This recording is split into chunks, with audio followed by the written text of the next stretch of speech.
Today on Sugar Spun Run, we will be making peanut butter s'mores bars. Hey Sugar Spun bakers, Sam here, and today I am so excited to be sharing another carefully tested, well-researched, and perfected recipe. If you are a peanut butter and chocolate lover, you are going to absolutely adore today's recipe. It's super simple, so let's go ahead and get started by preheating our oven to 350 degrees Fahrenheit. You may notice I am in a slightly different kitchen today. I did not get a remodel. I am in my friend and sort of neighbor Jessica's house. Jessica from Savory Experiments has lent me her kitchen and I'm super grateful for that. So if you're wondering, no kitchen remodel. So our first ingredient we're going to need today is 1 cup of softened unsalted butter. We're just going to drop this in a large mixing bowl. And this butter should be close to room temperature, but you don't want it to be super melty or oily when you use it. The next thing we're going to add is 1 cup of creamy peanut butter. I suppose you could use crunchy, that would be fine, but I would recommend staying away from a natural peanut butter. You know, the kind where the oil separates on top? Unfortunately, that can really mess with the texture of your baked goods. It will really dry them out, make them crumbly and fall apart. So just stick with the generic store-bought creamy peanut butter.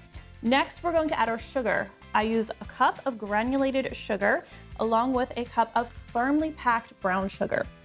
Light brown sugar or dark brown would work well here. If you use dark brown, the bars are going to come out a little bit sweeter, a little bit richer, and a little bit darker in color, but either will work really well here.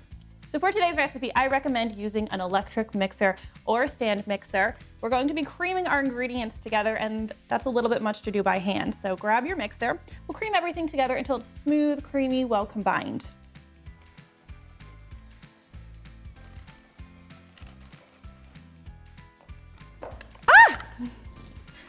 Please make sure your beaters are attached first. Once your beaters are securely attached, we will now cream together our ingredients.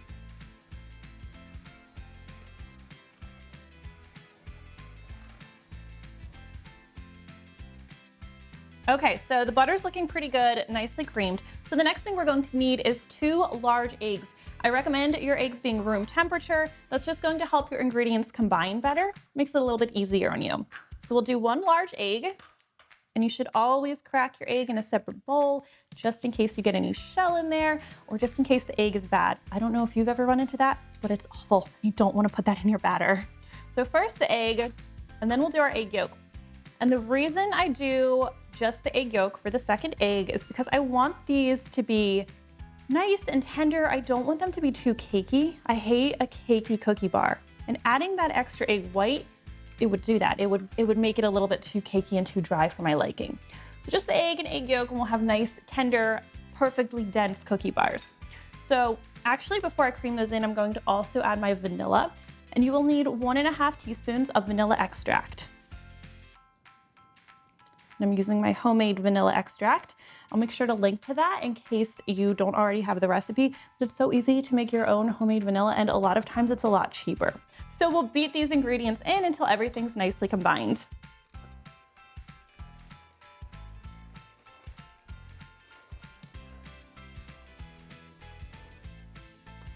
Okay, I'm going to scrape the bowl with my spatula briefly. I want to check the sides and bottom and make sure that everything's nicely incorporated and we don't have any pockets of sugar that didn't get nicely combined or anything like that.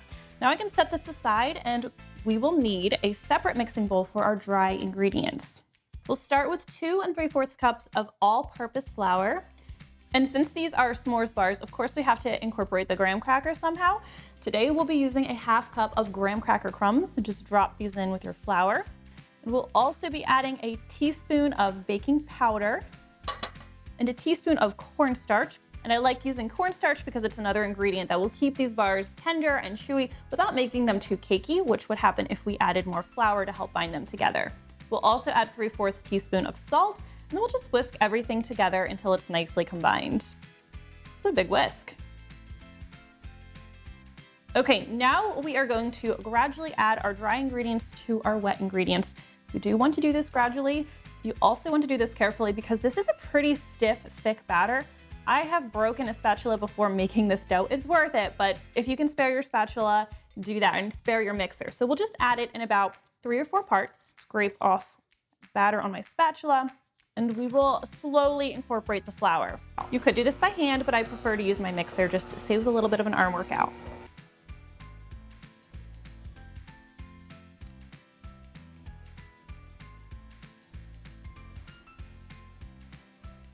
Let's add the last of it. Get that mixed in there.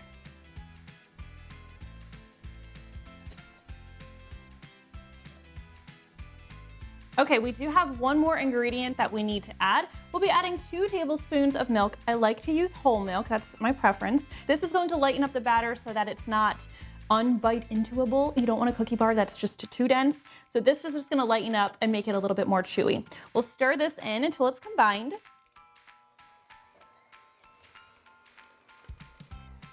Okay, and before we get to our mix-ins, which are super important, you are going to want to scrape the sides and bottom of your bowl again. As I said, this is a very stiff dough. Adding the flour or the dry ingredients gradually is key. It has a tendency to hide in pockets on the bottom. You want a cohesive dough. Okay, so now let's grab our mix-ins. We have 2 ingredients that are super important here.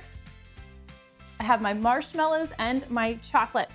Now for the chocolate, we're going to be using milk chocolate today. When I originally wrote this recipe, I used Hershey bars. You can absolutely use those, but I find that the size of the Hershey bar keeps shrinking and the cost keeps going up. So I just use milk chocolate chips now. If you want to use bars, you'll need about 6 of them and you'll want to chop them up into bite-sized pieces. Now for the milk chocolate chips, I have measured out 2 cups and I'm going to add most of it, but not all of it, to the batter.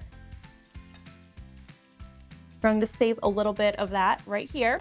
We're also going to add our marshmallows because these are s'mores bars. Mini marshmallows work best here. I have 2 cups. I'll add these as well. And then we're going to fold everything together. And this is where your spatula is really at risk. So proceed with caution.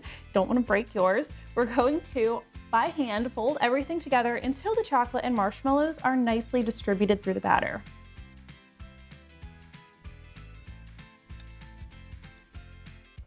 It's a little tricky because the marshmallow tends to fall to the bottom and it resists incorporating into the dough a little bit. So just don't be afraid to bully it with your spatula. I recommend that you aim to have the marshmallows and chocolate evenly distributed because you don't want to have them all clumped together and somebody gets a bunch of marshmallow and chocolate and somebody just gets plain cookie bar and you will have unhappy people in your household. Just ask my sons. I think this looks pretty good. So now I'm going to grab my baking pan. You'll bake today's recipe in a 13x9 pan. As you can see, I have lined mine with parchment paper. If you don't have parchment paper, just go ahead and grease yours, lightly grease it with some butter. However, I like the parchment because it's going to make it easy for me to lift the bars out when they're finished baking and cut them more easily. It is going to make spreading the dough a little bit of a pain, but for me, it's worth it. You get to decide what works best for you. So I'll just drop this dough in here. And it's a heavy dough. Plop that right in. And we'll spread this evenly into the baking pan. And like I said, this part can be a little bit of a pain, so decide for yourself whether it's worth wrestling with the parchment or not.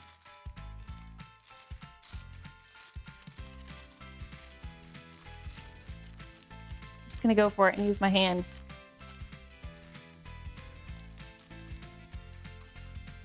Now, any marshmallows that are peeking out on the surface, they're going to swell up and they're not going to look super pretty when they're finished baking, but they're going to taste delicious and they'll be nice and chewy and a little bit gooey. Sometimes they'll even crisp up a little bit, which looks somewhere between messy and rustic and perfectly the way s'mores should look. So if you don't want to see any marshmallow, just tuck that down underneath, but I think it adds to the appeal. All right, one final smooth over. And this doesn't have to be perfect, but you want to get it pretty even. Okay, so remember those chocolate chips that we saved from earlier? We're going to grab those now and we'll just scatter them over the surface because who doesn't like a little bit of extra chocolate? Okay, now let's take these over to our 350 Fahrenheit preheated oven where they'll need to bake in the center rack for about 25 to 28 minutes. What you're looking for is a toothpick inserted in the center to come out clean or with a few crumbs.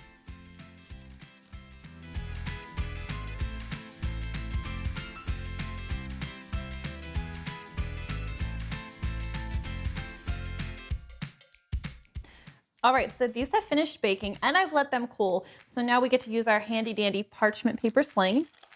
And these will just lift out.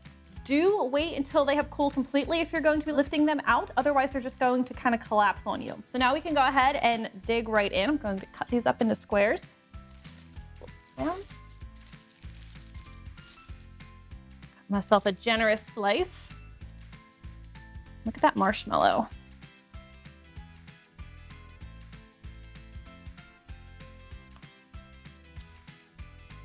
Look at that, so chocolatey, so marshmallowy. I cannot wait for you guys to try these peanut butter s'mores bars. And if you do, please leave me a comment and let me know what you think. I always love hearing from you.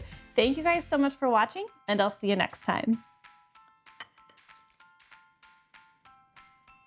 Okay, well, since I'm at my friend Jessica's house, I need to have her come on and try one, as well as my friend Amy from House of Nash Eats, who is here today. Are you guys ready for this? Yeah. I'll give you a center one.